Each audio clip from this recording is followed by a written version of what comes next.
মনা, শুনেছিস? পাশের বাড়ির রিয়া ওর মাকে টিউশন পড়ানোর টাকা দিয়ে একটা লকেট বানিয়ে দিয়েছে।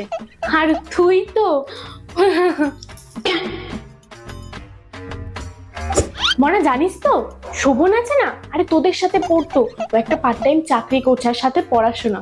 এইসব ছেলে মেয়েদেরই ভবিষ্যৎ উজ্জ্বল। আর জানিস মনা, আজকে রিয়ার মা বলছিল রিয়া নাকি ওর বাবাকে বলেছে যে এখন থেকে তোমাকে আর কাজ করতে হবে না, এখন থেকে সংসারের দায়িত্ব আমার। ভাবি, এরাও মেয়ে। আর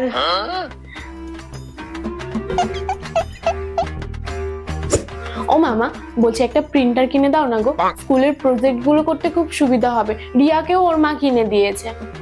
কারো উদাহরণ আমার কাছে দিতে আসবি না। রিয়ার মা কিনে দিয়েছে তাই কি আমাকেও কিনে দিতে হবে? যেরকম দোকানে গিয়ে প্রিন্ট আউট করছিস সেরকমই করে আনবি, শুধু এর ওর গল্প দেবে।